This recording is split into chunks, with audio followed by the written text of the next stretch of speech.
If I may ask, sorry, if I may ask, what would you look for in an advisor? What would you look for in the bank? I think it's what you said about the trust aspect, and do you really care about me?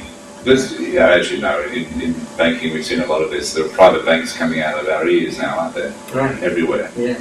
And when I visit them, a lot of the time I just see, yes, Richard, very interesting, and then they want to sell me a product. So it's more about me I'm interested in. Right. Obviously it's about me I'm interested in, and as long as you're interested in me, then I'm happy. So, okay. So I'm looking for that relationship. We want something a bit more European, Victorian sometimes.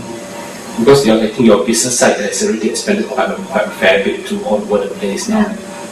Which countries now do you market to?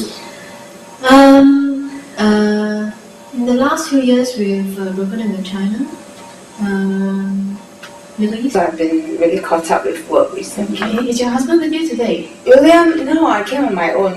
Apart from meeting you, I'm catching up with some friends. I'll be flying back to Jakarta very soon. Oh, okay. How about your children? Are they in Jakarta as well? Yes, they're all there. Yeah, and how are they? I understand one is 4 and the other is 5. Yeah, my son is older. Oh, yeah. Okay. So you have two kids. Okay. My son is almost 8. Wow. And my daughter is 5.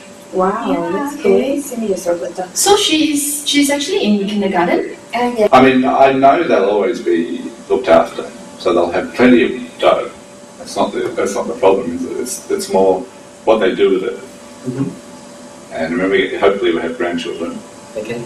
And they can then, we can set up something, I don't know, a fund for their education or something like that, so that the money's not frittered away. So you're thinking of the next generation? Yeah. But also, how has that crisis affected the management of your investments within UBS, and how is it going to impact future clients or existing clients? I think that's a good question. It's an excellent question. It gives us a chance. It gives me a chance to share with you what some of our strategies are. Well, in terms of, you mentioned earlier about your Asian investments and the children going to the US to study. Do you really know what their plans are? Well, I mean, I don't know. My daughter's only 17, so I really don't know what she's going to do apart from skiing every day. So she'll turn into a ski mum probably. But for my son, who's 25, he's getting married. Right. So one thing I just wanted to bounce off you is, can you see a way that, we don't know the girl. Mm-hmm. So she's American, and you hear stories. She's American? Yeah, she's American, yeah. Okay. So I don't know how long the marriage will last. I mean, I'm only telling you that. I wouldn't obviously say that to my son. Can I understand when you mentioned that they don't call you, what would your expectation be in terms of calling or contact between or communication between you and the banker? What would you consider as regular enough for you? Because you're a busy professional, busy businesswoman. but they can send me an email. Okay. I carry my BlackBerry with me.